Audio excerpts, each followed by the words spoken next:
Welcome to the Private Practice Startup Podcast, where we help mental health professionals grow their dream practices and live a life they love. We chat with successful private practitioners, business coaches, and marketing experts, bringing you tons of practice building tips. We invite you to take advantage of our private practice paperwork and our signature marketing e-course. And we have a gift for you. This is the exact methodology we use to create our six-figure private pay practices and have helped many other therapists do the same. Go to privatepracticestartup.com and on the homepage, click the button to download a free copy of your dream private practice playbook. Now on to today's episode. Hey there, welcome back to another episode of the Private Practice Startup Podcast. We hope you guys are having a fantastic day, and we decided to do this topic today because there's a lot of questions about this. But before I dive into the topic, I just hope that you guys joined us last week as we had a really great podcast with Carla Barrow talking about scattered to streamline a personal journey. And so this was Carla sharing how she went from an attorney and a career in law where everything was kind of structured for her, and then becoming a solo practitioner where she's had to wear all of the hats, from the accounting and the scheduler and the intake person and the therapist, and kind of what became revealed about her personality and what were some challenges, but how she's overcome that. And what I think is really always cool about therapists is how we utilize our own work and our own process or models, and apply those to the work that we do as an entrepreneur. So she had some great tips, but also shared her struggles and her personal journey. So definitely check that out, because I even shared I'm a highly organized, structured person, but I still, 12 years later, owning 3 different businesses, still have a hard time when it comes to all of the shiny objects. So I know many of you do too. Today, we are talking about how to handle client cancellations in private practice. So Kate and I are both your hosts and your guests. So before we take a dive right on into this really important topic, let's just take a quick moment to thank our sponsors. Is managing your practice stressing you out? Try Therapy Notes. It makes notes, billing, scheduling, and telehealth a whole lot easier. Check it out, and you will quickly see why Therapy Notes is the highest rated EHR on Trustpilot.com with over 1,500 verified customer reviews and an average customer rating of 4.9 and 5 stars. You'll notice the difference from the first day you sign up for a free trial. They offer live phone support 7 days a week, so when you have questions, you can quickly reach out to someone who can help, and you're never wasting your time looking for answers. If you're coming from another EHR, then make the transition really easy. Therapy Notes will import your client's demographic data free of charge during your trial, so you can get going right away. Use the promo code PPS, as in Private Practice Startup, to get 2 free months to try out Therapy Notes for free with absolutely no strings attached. And remember, telehealth is included with every subscription, absolutely free. Make 2022 the best year yet with Therapy Notes. Kate, this is a question we get a lot, and I definitely see it in the Facebook groups a lot, time and time again, is handling a client cancellation. Yes, so, it is definitely a very popular topic and something that every single clinician experiences, and one that we've had our own experiences with early on in our careers in private practice, and have helped, countless therapists to be able to work on being able to better navigate this, having clear policies and procedures. And I mean, even from our attorney-approved private practice paperwork that we sell, having a very clear, extensive cancellation policy. And so you want to make sure that this is something that's tightened up when it comes to your own business management abilities. And that requires a lot of mindset work. And so, Katie, where do you think we should start today? So, I think this is one of my biggest lessons in private practice, and a very painful, costly lesson. Yes, very costly. $1,000 lesson. And this was, over, 7-8 years ago already. So it was very costly at that time. $10,000. Sorry, I was talking over you. So I don't know if our audience heard. $10,000 mistake here. Katie's going to share her story. We'll call it a lesson, right? So, I had initially in private practice, I think I was a little bit uncomfortable being so structured and so strict and saying 24 hours, or nothing, type of thing. So I had a policy that was a one-time, less than 24-hour cancellation, during the course of our work together, because, people got sick, whatever.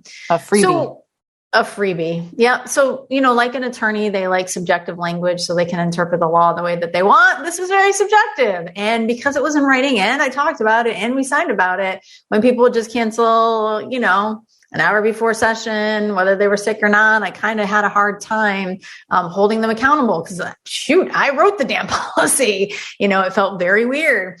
So, of course, my esteemed colleague and business partner, I was sharing my frustrations with Kate, and we had a conversation about it. And I decided to look at the numbers. And so I looked at the numbers over a year time frame, and this crappy cancellation policy literally cost me $10,000 in revenue. So I'm sure you can imagine what you would do with $10,000 in 1 year, whether vacation, remodel a kitchen, spend it on marketing or something else. Well, $10,000 is not something that I wanted to lose. So it was a hard and fast and painful lesson really looking at that. But that's obviously a lot of times where we have our greatest triumphs and joys. So, I had to kind of do some of my own work and just get really clear. And, what we teach is that, have the hard and fast cancellation policy. And, if you see it as an emergency, or if it is a true emergency, or you see it as, you have a client, they're on time all the time and they never cancel for 6 months, then you can bend the rules. But when it's not clear, it becomes gray and sticky and ugh. So that's the $10,000 lesson. So I'm giving that to you so you do not have to learn from your own mistakes. Take my $10,000. There you go. There it is. Please do something with it. Yes, absolutely. So the first step here is to really think about what you want your cancellation policy to be. And it could be that you have a 24-hour cancellation policy. It could be that you have a 48-hour cancellation. Or it could be that you have a 72-hour cancellation policy. I mean, it's really up to you how you want to run your practice. I know when I was seeing my therapist, she has a 42-hour or 48-hour, not 42, but 48-hour cancellation policy. And I respected her even more because of it. So it's just about having the clear policy. So once you have your clear cancellation policy, you want to make sure that you document it in your paperwork. So it's part of the onboarding process when you're bringing on new clients. So they read it, they have to sign the cancellation policy. And then you're also having the conversation with them about it during the first session. Don't skip over that, because having that conversation and, you can talk about it, kind of make a, whatever your style is, you can make a joke with it or give an example to help them understand the importance of this and why it's important. Because once you have that clearly communicated, it allows everything moving forward to be so much more seamless in the therapeutic relationship because everybody's on the same page.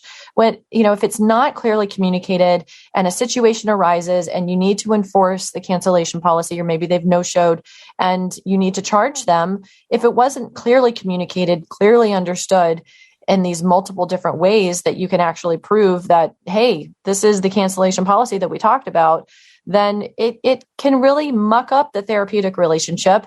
It can sometimes sever the therapeutic relationship if someone is really upset about it. And I've had a situation where I had a couple many years ago, just to share one of my own stories, that I was seeing, and I saw them for the initial session. Everything went great. We went over the cancellation policy. It was in my paperwork. So it was all documented. We had the conversations about it. And the male partner had his session first. So he had his individual session scheduled because I was using a Gottman method, seeing each one of them individually for a session. And he no-showed. And I called him up and said, hey, where are you? We have our session. And he goes, oh, I'm at work. I completely forgot about it. Well, forgetting about it is not an emergency. And because we had talked about it, because we had documented it, I had it in the consent, therapeutic consent and agreements document, and it was signed, I was able to actually have that be honored. So he disputed it with the credit card company, and I had to have him sign a release so that I could submit the consent form cancellation policy to the credit card company so they could see it. And they actually honored the cancellation policy. And believe it or not, I got paid for the no-show session. Thank goodness we were able to work through this. And we, turned it into a discussion as part of the therapeutic process. And I didn't lose the clients over it, but it was sticky there. And I had clear cancellation policies. So it's a situation that can be very icky to deal with. And Katie and I really encourage you to do the mindset work with a coach, work with your own therapist on whether it's money mindset, or maybe it's boundaries, maybe it's of worth. There's so many different aspects that can contribute towards the difficulty that we have as clinicians in enforcing these types of situations. Katie, what do you want to add? No, I just love that you shared your story. I always enjoy listening to that story, and it's kind of like a win for the therapist. Let's take a quick moment for our sponsor. If you're a business owner, the last thing you want to spend your time on is handling payroll, employee benefits, time off requests, and everything else that comes along with managing a team. Let Gusto take these tasks off your plate. Gusto offers all-in-one payroll and HR for growing businesses. From full-service payroll and benefits to team management tools and more, Gusto makes it easy for you to support your hardworking team all in one intuitive platform. Gusto is loved by both businesses and employees. For businesses, having everything in one place is a game changer. With Gusto, most customers are able to run payroll in 10 minutes or less. And Gusto helps with the hard stuff too, like filing payroll taxes, compliance, new state tax registration, and more. Employees love that Gusto's interface is modern, fresh, and extremely intuitive and organized. Whether your team is in person, remote, or a combination, with Gusto, keeping your team on track is easy. Join the more than 200,000 new and growing businesses that are using Gusto to build a great workplace for their employees. Right now, Gusto is offering our listeners 3 months for free at gusto.com/PPS, as in the private practice startup. Get easy payroll, benefits, HR, and a happier team. Go to gusto.com/PPS today.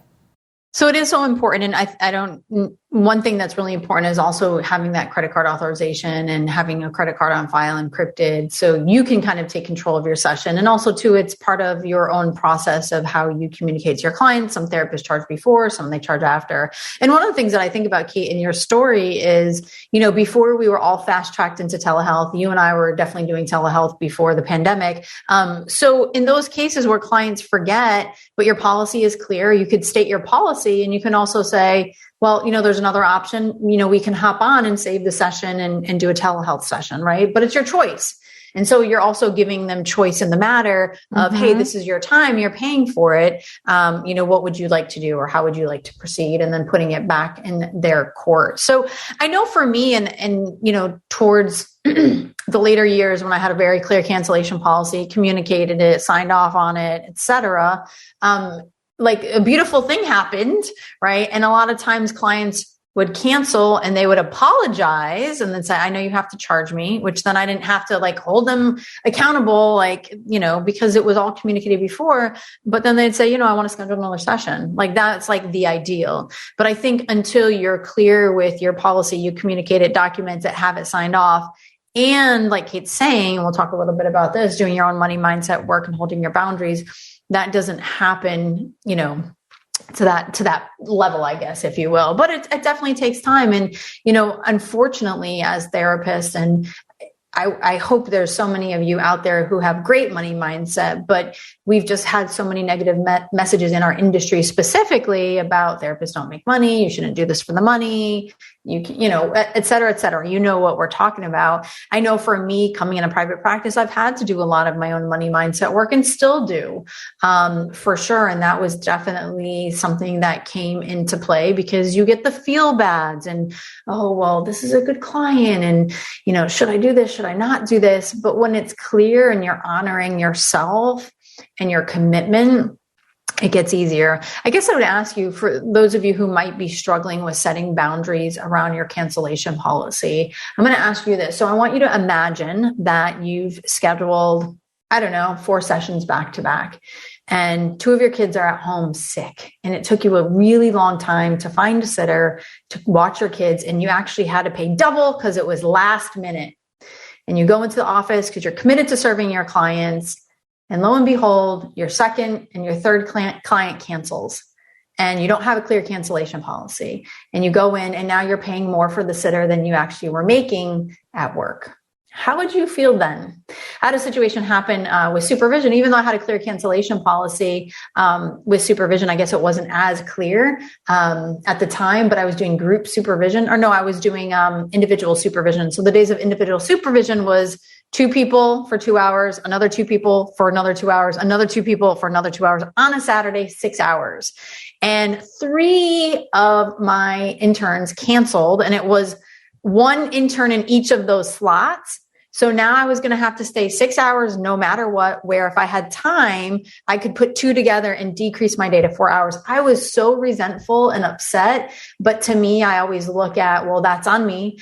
So I think I went to a 48-hour cancellation policy then. And if they felt even if a tickle in their throat, or they felt like they were getting sick, just communicate that to me before. Like, don't wait 45 minutes the morning of. Obviously, if you wake up and you're sick and you're throwing up, like, you couldn't do anything about that. But a lot of times we might feel under the weather. And I say, listen, if you communicate that to me before, it allows us to make a decision for you and for me. And it'll be a good decision going forward, whether you need to stay home, or come in, or we'll put you in telehealth if you're feeling okay, like whatever. But when you're not communicating those things, there just becomes no workability. So, I leave you with that because I really think it's important. What is the thing that would have you, if you're uncomfortable setting boundaries around your cancellation policy, what would be the thing that would really tick you off or make you mad to just get a little bit more clear, to really honor yourself and your work? You do amazing work with your clients.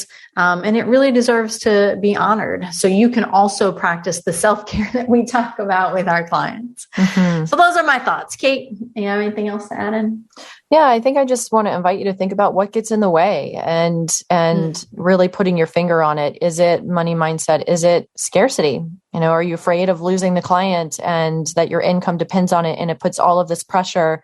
But yet there's, underlying resentment that pops up because your time isn't being honored. I mean, there's just so many different scenarios here. So just take a step back and really think about what's coming up for you, what gets in the way. And we want to encourage you to work on that, whether it's with a coach, business coach, private practice coach, or your own therapist, or consult with colleagues. And if you need to get more practice and get more confident with having the conversations, you can always role play with your colleagues, consult with them, get feedback, get support, because you guys do such important work. And in order to keep your caseload to an ideal number where you don't burn out and you can continue to, keep your passion alive and really do your best possible work, which is the best way that you can honor the people that you serve, you've got to be making sure that you have those healthy boundaries and that you're reaching your own income goals and you've got that healthy dynamic and healthy relationship with the boundaries and your policies and procedures and clients and all of that good stuff. So we're here to support you in the process. It's not always easy, but it's definitely an opportunity to learn and grow and get better at it and improve these policies and procedures so that you can really have a business that works for you and one that you love. Awesome. Agreed. Good stuff. We hope that you guys join us next time as we talk about, interestingly enough, overcoming mindset blocks. So join us on that podcast. And we want to take a minute for our Startup Nation superhero shout out for today's episode. This comes from Alyssa H. Alyssa says, Kate and Katie offer very helpful services to clinicians in private practice. My education prepared me to be a therapist, but not a business person. So I greatly appreciate the help of the private practice startup. Also, I emailed them with a specific question and received a response within 24 hours. They truly go above and beyond to assist us. Thank you, Alyssa. Glad we were able to help you in that moment of need and along your journey in private practice. And Startup Nation, we love to hear from you all. So we want to encourage you to, if you have a suggestion for a topic that we haven't done in these 301 episodes, definitely let us know. Mm-hmm. And we want to encourage you to subscribe, rate, and review the show as well. You can do that on our show notes page over on our website. And of course, if there's an episode that you think your friends and fellow colleagues would benefit from, share it with them. We love to be able to help as many therapists, help as many clients as we possibly can. So in the meantime, we will see you on the next episode, and stay inspired. Take care, everybody. Thanks for joining us on The Private Practice Startup. Visit theprivatepracticestartup.com for awesome resources, free trainings, attorney-approved private practice paperwork, and so much more.